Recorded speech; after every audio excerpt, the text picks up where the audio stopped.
Welcome back to another edition of Around the League. Man, there were a couple value signings today as the waves become smaller and smaller in free agency. But we're still in the first week, and there was some value to be had. And man, the Eagles even made a move of their own. So let's get into it. What's up? It's your boy Cintron coming back at you with another analysis video. And to kid you not, that's my real name. Talking about all the moves that the Eagles have made in the offseason in this video here with Darius Slate, but we'll watch it in our off time. But let's get into the mix. So Desmond Ridder is being traded from the Atlanta Falcons to the Arizona Cardinals to be a backup to Kyler Murray. And they're sending Rondale Moore, I think their first round pick, or could have been second round pick at receiver to Atlanta in that trade. And they're just adding pieces there in Atlanta, man. Stacking it up. So they got a new number 2 and a new number 3. Trying to get it done. Gotta respect the grind. But it's funny that one half of the starting quarterbacks, the young guys, second-year guys that were given a job unwarranted by their play, and Ridder and the Washington Commanders, Sam, I forget his name, but they've both been deposed because they were frauds, masquerading as guys who were ready to start. Told you that both of those franchises were playing backup quarterbacks, and it panned out, and they both actually been traded. We'll get to that guy later, but just interesting. They've been supplanted, and in Atlanta by Kirk Cousins, and then in Washington, most likely by the guy they're gonna draft, whether it be Jaden Daniels, Drake May, or someone else. All right, let's continue on. Ray McLeod, 2-year, $6 million deal. Sneaky signing from the San Francisco 49ers. Hey, keep making them weaker. And he's a good special teams guy, but he can catch a couple passes. This guy's lightning in a bottle. Josh Johnson signing a 1-year deal with an NFL franchise. Has he played there before? If not, it's another tick on him. He's going to get to 32. I promise you. Curtis Samuels, man. The Buffalo Bills getting a value. I don't know if he's worth that. 3 years, $30 million, $10 million a year. That's about half of the near the top. So he's still a bargain, but he's more in the mold of a Stephon Diggs. A breathtaking speed, but he's more of been a gadget player. They tried him as a number 2 a couple of years ago, just didn't take, but we'll see if it works out there. But trying to replace Gabe Davis with somebody, so we'll see whether they're reaching or not. DJ Woman, a backup DN, 2-year, $14.5 million.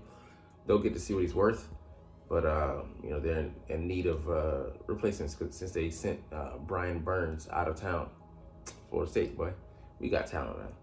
All right, the Chicago Bears keep piling on the talent. Keenan Allen going for a 4th-round pick this year, and happy to see him go elsewhere. But is it Fields going to be throwing him passes, or is it going to be Caleb Williams? We'll see. But man, the Bears are stacking it up. They got DJ Moore, Keenan Allen. They might have someone else. I know they just let someone else go, but they have a chance to pick someone else. They might have gotten someone else. I think I forget who they signed, but man, they ain't playing no games this offseason. Let's see. There's a couple other things that have been going on.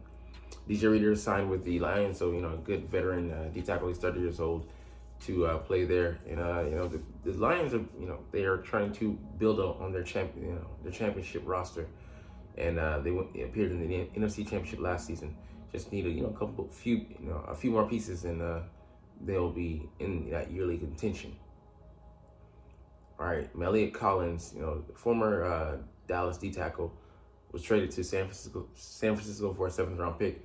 They don't have much, they're in San Francisco, so they got to go by way of trade. And he can be, a talented player. And then to replace him, most likely they signed Tim Settle, a 2-year deal worth $7 million. The numbers tell you that he's going to be a backup. Trey Sermon re-signed with the Colts, man. He had a good average, I think 4.6 per carry last season with them, and it's good to see him get some shine, even though he's not with the Philly Eagles anymore. Eric Armstead signed this huge deal, 3-year, $51 million. He gets $17 million that he would have lost this year had he not been on a roster, but he gets what he got from being cut. goes to a competitor in Jacksonville and gives them a solid guy on the inside there. The 6'7" behemoth, still only 30 years old. Another big signing, Marquise Brown, Hollywood Brown signs a 1-year deal worth up to $11 million in Kansas City. So maybe this, doesn't point to them signing a receiver. I mean, not signing, but drafting a receiver. I think they still do, just not a high priority, or as high a priority as they were going to make it, like in the first round. Resigning Derek Nandi again, Florida State. Woo! We got talent. So it'll be interesting to see how he fits though. But he got speed that kills. Just that he's not the best built. But neither would have been, Xavier Worthy if they would draft him. Let's see. Joey Bosa and Khalil Mack, both I think 30 million plus in the cap number. They both restructured, kind of keep the money that they want to see coming in. And it's interesting that they both decided to stay with the team.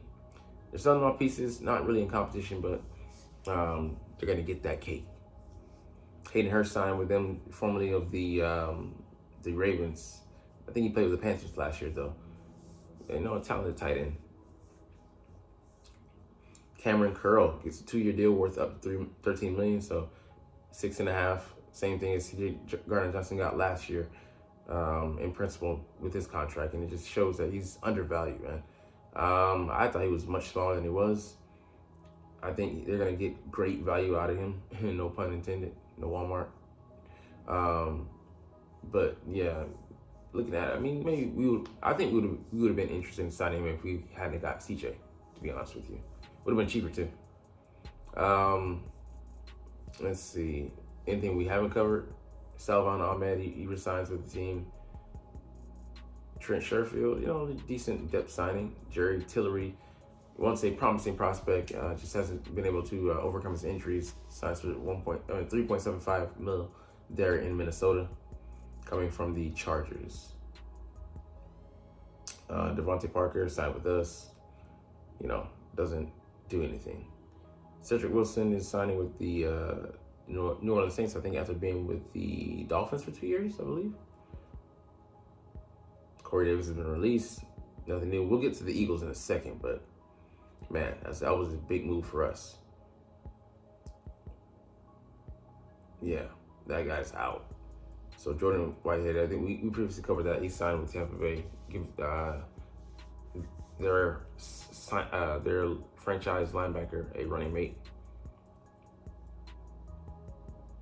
And that's all we'll get into. But, man, the Eagles, we got to talk about who they signed. So we got to talk about this one. I'm super excited. The Eagles go out and sign linebacker Devin White of the Tampa Bay Buccaneers, formerly. So was a free agent.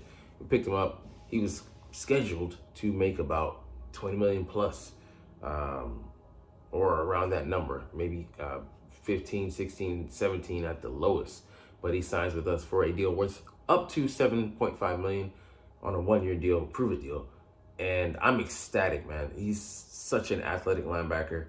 I don't give a what his PFF grades say. The guy's impactful. He makes plays.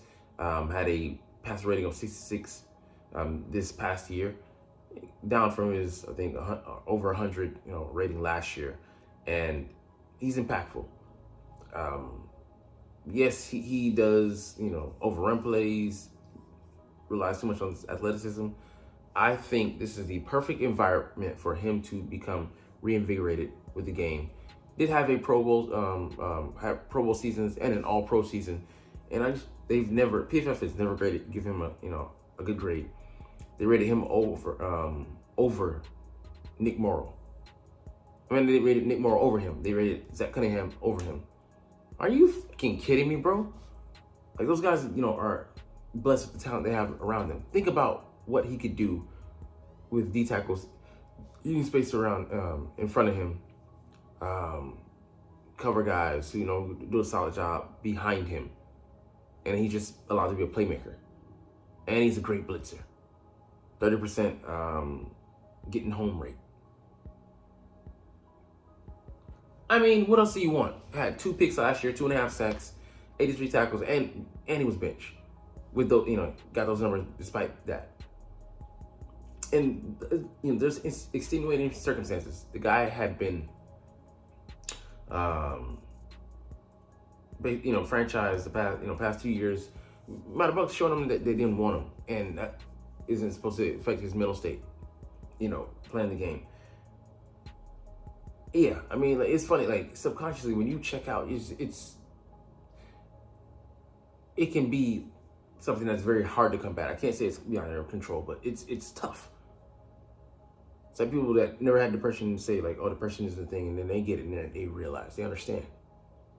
Like, nah, man. I just put, like I said, just put him in that defense and allow him to go and make plays and do so much. And it's just a 1-year deal. You cannot fucking sit me up here with a straight face and lie to me in my face and tell me he's not better than anything at linebacker we had last year, even without the freelancing and undisciplined nature. And I think Vic Fangio can get the most out of him. He can get him to be motivated, and the year in itself is motivating because if he strikes it big, does everything right, he gets paid in the offseason. He'll still only be 27 years old, a young cat, a linebacker, where there's not too many, of those that, good of a caliber of guys out there at that position.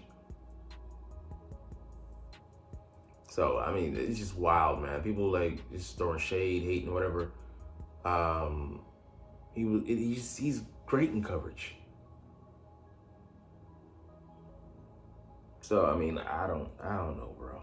I really don't. And I get, you could say that, he had a down year, or he's never been that good. I'll take whatever the fuck he's got over what we've been trotting out there for fucking years. I'm not even saying he's better than TJ Edwards. I'm saying he's a fucking vast improvement. Take the win. Motherfuckers negative as shit. Anyways, man. So a few other things, and we'll get the fuck up out of here. All right, Saquon Barkley denies tampering. He said his head coach at Penn State, former head coach, got things twisted. He misquoted him, misheard him, because he could have been right there next to his agent who can do the talking, and we never would know. Saquon says, and he told him what to say, basically. I mean, it's ridiculous, bro. What are we really even talking about? So, I mean, I don't believe he tampered. Or that we did. All right, and Bryce Huff will wear 0 after Agent 0 DeAndre Swift award in 2023. 2024 is going to be a huge edge rusher, a bigger guy at edge rusher coming off the edge. And it's going to be beautiful to see that number 0 in on you. Pause, I know that was a bad joke. All right, Jack Stoll is gone. He signed with the Giants. I forget what round tender we put on him, if we did at all, but shout out to him. I hope he gets more playing time, but when it comes to playing against us, we kill him. So, and Joe Flacco, he almost came back here. The Eagles were interested, but apparently, maybe it was money that was talking, but he wants to, I think he wants to be in a position to compete as a starter. Although, hey, Jalen misses a couple games every year, it seems. Why you wouldn't have just signed with us, but I get it. But anyways, we'll get up out of here. That's all we're gonna talk about today. But man, yeah, we're doing a short on Devin White, but you're not even watching though. But it's all good because I love talking about the Eagles and I love making these videos. So let's shut the deuces. But as always, it's fly Eagles fly, and let's motherfucking go. Like, comment, share, subscribe. Thanks for watching. Check me out at Cintron Anime, Cintron Life, or Cintron Laughs, or other social media.